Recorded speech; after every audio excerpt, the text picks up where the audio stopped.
Viewers, दृष्टि IAS के editorial analysis में आप सभी का स्वागत है। इस सेक्शन में हम अलग अलग न्यूज़पेपर्स और न्यूज़ पोर्टल से आपके लिए एडिटोरियल्स चुनते हैं, जिससे आपको भारत से विश्व में होने वाली अनेकों घटनाओं के बारे में विस्तार से जानकारी मिल सके। इस सेक्शन में हम सबसे पहले दिए गए एडिटोरियल को यूपीएससी सिलेबस से लिंक करते हैं, उसके बाद कुछ महत्वपूर्ण की पॉइंट्स और अंत में कुछ इंपॉर्टेंट कॉन्सेप्ट्स जो कि यूपीएससी एग्जामिनेशन के पर्सपेक्टिव से जरूरी हैं, उन्हें देखते हैं। डियर व्यूअर्स, हम आशा करते हैं कि दृष्टि आईएएस की तरफ से लिए गए इस इनिशिएटिव को आप काफी पसंद करेंगे और आपके सुझाव हमारे लिए अत्यंत महत्वपूर्ण हैं। तो कृपया कमेंट सेक्शन में अपने सुझाव जरूर दें। तो चलिए बिना किसी देरी के शुरू करते हैं आज का एडिटोरियल एनालिसिस। प्रिय व्यूअर, यह वीडियो अंग्रेजी में भी उपलब्ध है। देखना चाहें तो आप हमारे इंग्लिश चैनल दृष्टि आईएएस इंग्लिश पर जाएं। आपकी सुविधा के लिए इस वीडियो के डिस्क्रिप्शन में इंग्लिश वीडियो का लिंक भी दिया गया है।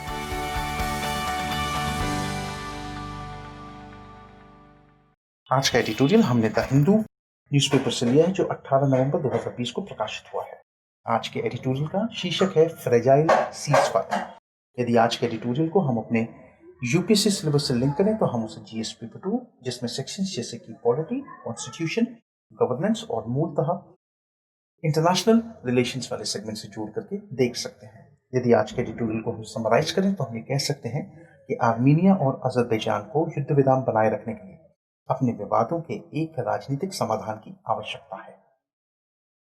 आज के एडिटोरियल के कुछ प्रमुख बिंदु देखिए। रूसी मध्यस्थता से आर्मीनिया और अजरबैजान के बीच युद्ध विराम समझौते से नगोर्नो काराबाख क्षेत्र को लेकर 6 सप्ताह से जारी संघर्ष का तो अंत हो गया है, लेकिन इससे पहले क्षेत्र के शक्ति संतुलन में एक परिवर्तन आ गया है, जिसकी जैसा कि हम लोग जानते हैं कि अजरबैजान और आर्मीनिया के बीच में नगोर्नो काराबाख रीजन को लेकर के जो 6 हफ्तों से युद्ध चल रहा था, उस पे रशिया की मध्यस्थता से युद्ध विराम लगा दिया गया है। लेकिन इस युद्ध विराम के बाद जो शक्ति का संतुलन है या फिर बैलेंस ऑफ पावर करें, उसमें थोड़ा सा बदलाव आया है पहले के कंपैरिजन में। सितंबर के अंत में अजरबैजान के राष्ट्रपति इल्हम अलीयेव के युद्ध में उतर पड़ने से नगोर्नो काराबाख और आर्मीनियाई मुख्य भूमि से जुड़े आसपास के अन्य गांव आर्मीनियाई सैनिकों या उनके प्रॉक्सीज द्वारा नियंत्रित थे। देखिए, जब ये लड़ाई शुरू हुई अजरबैजान और आर्मीनिया के बीच सितंबर महीने में, तो उस समय सिचुएशन ये थी कि नगोर्नो काराबाख और उसके आसपास के जो रीजन्स थे, उन पे जो कंप्लीट कंट्रोल था वो आर्मीनिया की सेना का था। आप ये समझिए कि आर्मीनिया ने सन 1990 के दशक में एक युद्ध में आर्मीनिया मूल के लोगों द्वारा आबाद अजरबैजान के इस पहाड़ी क्षेत्र पर कब्जा कर लिया गया था। यदि नगोर्नो काराबाख की हम लोग बात करें तो नगोर्नो काराबाख को पूरा विश्व अजरबैजान का हिस्सा मानता है। सन 1990 के दशक में, और आप कहें तो सन 1994 से, आर्मीनिया की सेना ने नगोर्नो काराबाख के इस पहाड़ी क्षेत्र पर अपना आधिपत्य जमा करके रखा हुआ है। लेकिन 94 के युद्ध विराम के बाद भी इस क्षेत्र को लेकर तनाव बना रहा। इस बार तुर्की के समर्थन के साथ राष्ट्रपति अलीयेव ने जब इस क्षेत्र पर आक्रमण किया तो नगोर्नो काराबाख पर कब्जा करने की शपथ ली थी। पिछले सप्ताह युद्ध विराम की घोषणा के समय तक अजेरी सैनिकों ने नगोर्नो काराबाख के आसपास के कई इलाकों पर कब्जा कर लिया था, जिसमें रणनीतिक रूप से महत्वपूर्ण शूशा शहर भी शामिल था, जो नगोर्नो काराबाख की राजधानी स्टेपनकार्ट से मात्र 16 किलोमीटर की दूरी पर है।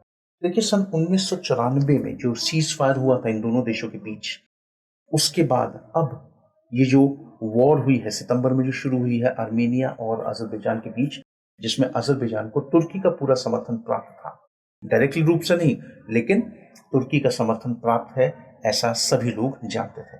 तो उस समय अजरबैजान के जो राष्ट्रपति थे अलीयेव, उन्होंने शपथ ली थी इस वॉर में वो नगोर्नो काराबाख को आर्मीनिया के चंगुल से निकाल करके वापस अजरबैजान में मिलाएंगे। जब ये युद्ध विराम की घोषणा हुई है दोनों देशों के बीच में, उस समय तक जो अजरबैजान की जो सेना थी, उसने नगोर्नो काराबाख के आसपास के कई गांवों पर अपना कब्जा हासिल कर लिया। और सबसे इंपॉर्टेंट, एक बहुत ही रणनीतिक तौर पे, स्ट्रैटेजिक तौर पे बहुत इंपॉर्टेंट शहर था जिसका नाम था शूशा, जो नगोर्नो काराबाख की राजधानी स्टेपनकार्ट से महज 16 किलोमीटर दूर है, उसके ऊपर कंट्रोल अपना जमा लिया। यदि मैप में हम लोग देखें कि दोनों देश कहां पर हैं, तो आप देख सकते हैं कि ये है आपके अजरबैजान की लोकेशन, जिसकी राजधानी है बाकू। ये है आर्मीनिया, जिसकी राजधानी है येरेवन। यहाँ पे ये जो आप हिस्सा देख सकते हैं, ये है पूरा का पूरा डिस्प्यूटेड। ये जो लाल रंग में जो है, ये है आपका नगोर्नो काराबाख हिस्सा, और ये जो आपको हल्के भूरे रंग में जो दिखाई दे रहा है, इस हिस्से को हम लोग वो हिस्सा कह सकते हैं जो आर्मीनिया की सेना द्वारा नियंत्रण है। सन 1991 से 94 के युद्ध में आर्मीनिया को विजेता के रूप में देखा गया। देखिए, जब 1991 के आसपास जब रशिया का विघटन हो गया, यूएसएसआर पूरी तरीके से टूट गया, उस समय नगोर्नो काराबाख के इस हिस्से को लेकर के आर्मीनिया और अजरबैजान के बीच में एक युद्ध हुआ। उस युद्ध का स्पष्ट विजेता उस समय आर्मीनिया को माना गया। लेकिन यदि इस 6 हफ्ते के युद्ध को हम लोग देखें तो हम लोग बहुत ही साफ तौर पर कह सकते हैं कि इस युद्ध में जो जीत हुई है वो जीत पूरे तरीके से अजरबैजान की हुई है। क्यों? क्योंकि आप ये समझिए, लगभग 15 से 20% का ऐसा एरिया था नगोर्नो काराबाख के आसपास का, जिसके ऊपर अजरबैजान की सेना ने अपना नियंत्रण स्थापित कर लिया है। साथ ही साथ आर्मीनिया के जो प्रधानमंत्री हैं, इस डील के साइन होने के बाद, ये जो सुरक्षा डील जो साइन हुई है, इस डील के साइन होने के बाद उनको अपने देश में बहुत राजनीतिक विरोध का सामना करना पड़ रहा है। सिचुएशन इतनी खराब हो गई है कि आर्मीनिया के जो विदेश मंत्री हैं, ज़ोहराब मंतसकियान, उन्होंने अपना पद छोड़ दिया है। साथ ही साथ जो आर्मीनिया के राष्ट्रपति हैं, उन्होंने आर्मीनिया के प्रधानमंत्री से ये कहा है कि वो इस्तीफा दें और तुरंत चुनाव आयोजित करवाएं। अब ये जो पीस डील है जो दोनों देशों के बीच में साइन हुई है, इसके तहत होगा क्या? तो थोड़ा सा उस जानकारी को भी देख लेते हैं जरा। यहाँ पे सबसे इंपॉर्टेंट समझना है हमारे लिए, पहली चीज, जो भी स्थिति इस सीज फायर के समय थी, दोनों देशों ने जितना एरिया गेन कर लिया या जो एरिया लूज कर दिया, यथास्थिति बनी रहेगी। इसको अगर हम लोग ध्यान दें तो ये कह सकते हैं कि अजरबैजान एडवांटेज में है इस सिचुएशन में। क्यों? क्योंकि उसने लगभग 15 से 20% ज्यादा हिस्सा क्लेम कर लिया है। दूसरा, हर तरीके की जो मिलिट्री गतिविधियां हैं, सैन्य गतिविधियां हैं, उन पे पूर्ण विराम होगा। साथ ही साथ रशिया जो है वो अपने शांति दूत, आप ये कह सकते हैं पीस कीपर्स, उनको डिप्लॉय करेगी अगले 5 साल के लिए। साथ ही साथ ये भी कहा गया है कि एक लाचिन कॉरिडोर है जो काराबाख की जो कैपिटल है स्टेपनकार्ट, यहाँ पे आप देख सकते हैं काराबाख की रीजन कैपिटल ये स्टेपनकार्ट, उसको आर्मीनिया से जो कनेक्ट करता है, यहाँ पे एक कॉरिडोर है, एक कॉरिडोर बनाया जाएगा और उसके ऊपर जो रशिया के जो पीस कीपर्स होंगे वो तैनात होंगे। साथ ही साथ इस युद्ध के दौरान जितने भी रिफ्यूजीज या जो लोग उसी रीजन में जो डिस्प्लेस हुए हैं, उनको दोबारा से अंदर आने का मौका दिया जाएगा, रीस्टैब्लिश करने का मौका दिया जाएगा। साथ ही साथ दोनों देशों की जो सेनाएं हैं, वो जो प्रिजनर ऑफ वॉर है, जो युद्ध बंदी हैं, साथ ही साथ जो शव हैं सैनिकों के, वो आपस में एक्सचेंज करेंगे। एक चीज ये भी कही गई है कि एक नया कॉरिडोर जो कि कंप्लीटली रशिया के कंट्रोल में रहेगा, उसे भी खोला जाएगा। अब मैंने आपको ये बताया कि भाई आर्मेनिया के जो लोग हैं वो इस शांति समझौते से पूरी तरीके से नाखुश हैं। वहीं अगर अजरबैजान की बात करें तो अजरबैजान का कहना यह है कि ये हमारे लिए एक ऐतिहासिक जीत है और आने वाले समय में इसको बड़े लेवल पर याद रखा जाएगा। अब यदि वर्तमान परिदृश्य की हम लोग बात करें तो भले ही ये जो संघर्ष था ये सीधा सीधा अजरबैजान और आर्मेनिया के बीच में था, लेकिन ये बात ध्यान रखने वाली है कि इसमें दो बड़ी शक्तियां रशिया और तुर्की, दोनों के अपने हित वो जुड़े हुए थे। तुर्की ने कथित रूप से सशस्त्र ड्रोन और सैन्य सलाहकारों के साथ अजरबैजान का समर्थन किया। रूस, जिसका अजरबैजान के साथ सुरक्षा समझौता है, उसने तटस्थ बने रहने का प्रयास किया। देखिए, मैंने आपको बताया कि भाई टर्की भी जो था वो डायरेक्टली इन्वॉल्व नहीं था, लेकिन उसने अपनी पूरी ताकत जो थी वो अजरबैजान के पीछे झोंक दी थी। और साथ ही साथ जो आर्मेनिया रशिया से मदद की उम्मीद कर लगे बैठा था, उस केस में रशिया ने ये कहा कि भाई मैं न्यूट्रल पोजीशन यहाँ पे लेना चाहूंगा, क्योंकि रशिया के हित दोनों देशों से जुड़े हुए हैं, चाहे वो अजरबैजान हो चाहे वो आर्मेनिया हो। अजरबैजान की सैन्य बढ़त के साथ रूस पर आर्मेनिया के समर्थन के लिए बढ़ते दबाव के बीच भी रूस अपने पड़ोस में इस संघर्ष की समाप्ति पर ही जोर देता रहा और अंततः युद्ध विराम लागू करने में सफल हुआ।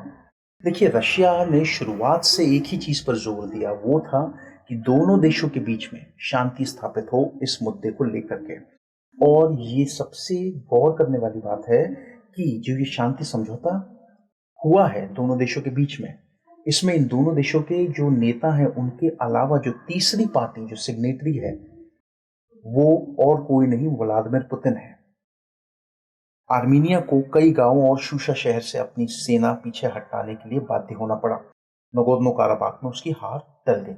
इस क्षेत्र की शेष आर्मेनियाई आबादी की रक्षा के लिए और आर्मेनियाई मुख्य क्षेत्र से संलग्न गलियारे की निगरानी के लिए रशिया ने 2000 शांति सैनिकों को भेजने का निर्णय किया है। देखिए, अभी हम ये कह सकते हैं कि भाई इस वॉर में, इस युद्ध में हार भले ही आर्मेनिया की हुई, लेकिन रशिया ने ये कोशिश करी कि एक तरीके से आर्मेनिया की हार जो है नगोर्नो काराबाख रीजन को लेकर के वो टल जाए। नगोर्नो काराबाख आज भी यथास्थिति वैसी की वैसी है। आसपास के कुछ एरियाज में बदलाव हुए हैं, लेकिन जो कंट्रोल पहले था वैसे का वैसे आज भी इस्टेब्लिश्ड है।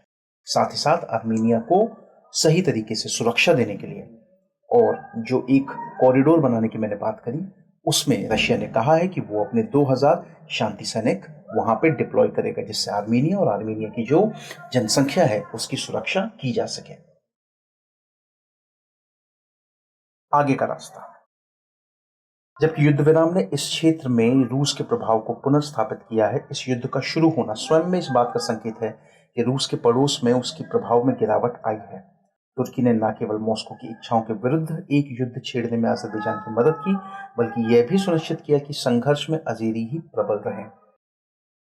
जब 1994 में सीज फायर हुआ था, तब यूएसएसआर इकलौती पावर थी उस रीजन में, लेकिन इस बार तुर्की ने डायरेक्टली, आप ये कह सकते हैं, चुनौती दी है रशिया को। कैसे? अज़रबैजान का पूरी तरीके से समर्थन करके। इस पूरे वॉर के दौरान तुर्की की ये कोशिश रहे कि अज़रबैजान और अज़रबैजान की जो सेना है वो आर्मेनिया पे पूरी तरीके से हावी हो सके, और ऐसा हुआ भी। तो इसमें हम ये कह सकते हैं कि रशिया की इच्छा को जानते हुए भी तुर्की ने अज़रबैजान का समर्थन किया, और आने वाले समय में रशिया को तुर्की के फॉर्म में एक नया कॉम्पिटिटर मिल सकता है। इस प्रकार एक अनसुलझे विवाद पर एक नाजुक युद्ध विराम के साथ वास्तविक दृश्य में विजयी अज़रबैजान, घायल आर्मेनिया, सतर्क रूस और महत्वाकांक्षी तुर्की नजर आ रहे हैं। तो इस शांति समझौते के बाद, जो कि एक तरीके से अनसुलझा ही है अभी तक, हम लोग ये कह सकते हैं कि जो विजय हुई वो अज़रबैजान की। आर्मेनिया घायल अवस्था में है। तुर्की अपने आप को और ज्यादा एम्बिशियस और ज्यादा महत्वाकांक्षी बना रहा है, और रशिया काफी सतर्क है। शांति कायम करने के लिए आवश्यक है कि आर्मेनिया और अज़रबैजान नगोर्नो काराबाख की स्थिति पर एक स्थायी समाधान की तलाश करें। 1994 के युद्ध विराम ने इस संघर्ष का समाधान नहीं किया था। सबसे जरूरी इस समय यही है कि ये दोनों देश आपस में मिलकर के आपसी समझौता बनाएं। उसी केस में हम लोग देख सकते हैं कि इस पर्टिकुलर रीजन में शांति जो है वो स्थापित हो सकती है। अदरवाइज युद्ध विराम 1994 में भी हुआ था, लेकिन इस विवाद को सुलझाया नहीं जा सका। एक बात और जो यहाँ पे देखने योग्य है, मैंने आपको बार बार कह रहा हूं कि 1994 में रशिया इकलौती पावर था, लेकिन अब जो हिस्सा है वो खुल गया है, और तुर्की अपने आप को रशिया के समक्ष खड़े करने का पूरा प्रयास करेगा, जो कि आने वाले समय में एक तरीके से बहुत खतरनाक साबित हो सकता है। तो ये था आज का एडिटोरियल एनालिसिस। आई होप आप सभी को ये एनालिसिस बहुत पसंद आया। आज के एनालिसिस से संबंधित जो प्रश्न बन सकता है वो कुछ इस प्रकार है कि भारत की कनेक्ट सेंट्रल एशिया पॉलिसी पर आर्मेनिया अज़रबैजान संघर्ष के प्रभाव की चर्चा कीजिए। Thank you students, thank you very much.